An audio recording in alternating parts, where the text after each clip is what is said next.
Good morning, everyone! Adto istorya ay kanyayo. Ano, pumunta ako sa market last week. Dumaan ako dun sa nagtitinda ng mga tea. Kasi may isang shop doon sa market. Nagtitinda siya ng mga tea, mga pampaganda, mga oil. Tapos, may nakita akong vitamin E oil for face at saka sa lahat na, pati sa buhok, pwede rin pang lotion.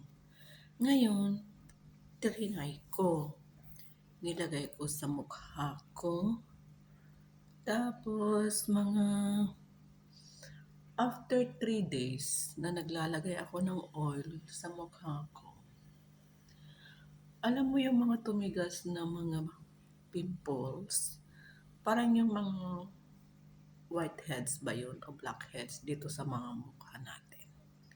Yung mga matitigas na ayaw lumabas. Yung parang old na pimples. Ano, lumabas.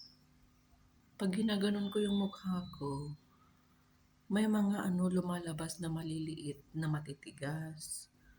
Parang yun yung mga dead skin ba yun or old na yun na pimples na hindi nakakalabas. Tapos, kinontinue ko pa rin gumamit ng vitamin E oil.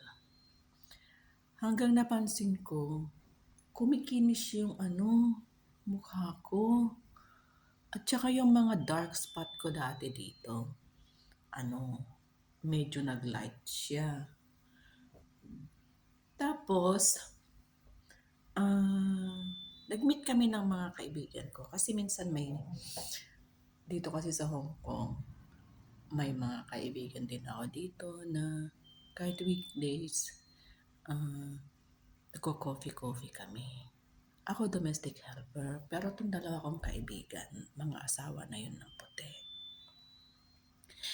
Ngayon, pag minsan nagkakaayaan na magkape, may kapihan kami sa Central. Tawag namin doon kay Pangyaw. Kahit tumambay kami doon ng ilang oras, okay lang yun kay Pangyaw. Ngayon, sabi ko sa mga kaibigan ko, story cut short. Dito sa mga kaibigan ko, sabi ko, may nabili akong oil sa market. Dadaan tayo para bumili ka. And then, itry mo rin sa mukha mo. Tapos, trinay din niya. Tapos, tumawag siya after 2 days. Sabi niya, Mona, ang ganda ng oil na binili natin. Kasi yung mga maliliit kong tigyawat, nagtanggalan. Yung parang lumambot yung skin niya. Lumambot yung pores. Yata yun. Pores ba yung tawag to? Lumambot yung pores niya. Tapos, habang minamassage daw niya yung mukha niya, may lumalabas na mga maliliit na matigas. Kaya, nung nagkita ulit kami ng mga kaibigan ko, yung isa nag-order ng 10 pieces of vitamin E na ganito lang siya kalaki naman. Yan, ganito. Hindi ito ang bote nito. Nilipat ko na lang kasi gusto ko siya may pump. Yung kasi walang pump. Ano lang yun. Nasa jar lang na maliit. Yan. Kaya tuwan-tuwa yung kaibigan ko. Sabi niya sa akin, nako, yung mga mamahalin kong pang face cream, ipapadala ko na sa Pilipinas. Kasi eto lang pala ang magpapatanggal ng aking mga maliliit na pimple sa mukha at saka yung kanyang syempre noon kasi nag-whitening siya, ang dami niyang dark spot dito. Tapos nung nilalagay na niya yung vitamin E, nag-light yung kanyang mukha. Yun lang naman ang aking i-share kasi sa akin, yung vitamin E, pasadong pasado sa mukha ko. Actually, ang vitamin E naman maganda yun sa mukha. Diba? So, kaya pag kayo'y makakakita ng mga kahit anong klaseng vitamin E, pwede yun. Ako kasi mahilig sa oil. Ang dami kong oil, iba-ibang oil.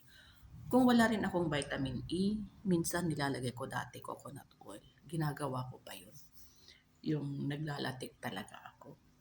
Pero eto kasing vitamin E na to na ginagamit namin. Ang dami niyang napansin ko talaga, nag-light yung aking face at saka gumanda yung kanyang skin tone. And yung mga maliliit na mga whiteheads or blackheads, ano man tawag doon, yung parang pimples na maliliit na ayaw lumabas. Kaya nagpapasalamat din ako kay Panginoon dahil nagtitinda siya ng vitamin E oil. Kahit anong vitamin E, pwede sa mukha. I-try nyo muna sa gabi. Okay? Yun lang naman ang aking istorya. At sana, nakatulong din sa mga namomroblema, doon sa may mga maraming tigyawat at hindi alam kung anong gagawin. Huwag kayong gagamit ng mga whitening na palalo pag may mga tigyawat kayo. Ano lang, magwash lang kayo ng mukha pero walang sabon. Kasi minsan sensitive yung mga mukha natin, di ba? Ayan. Yan, minamassage ko yan every day at saka every night. Pag nakahiga na ako, massage lang naman ako ng oil sa mukha ko. Thank you for watching. Please like and subscribe. That's for today. Bye-bye.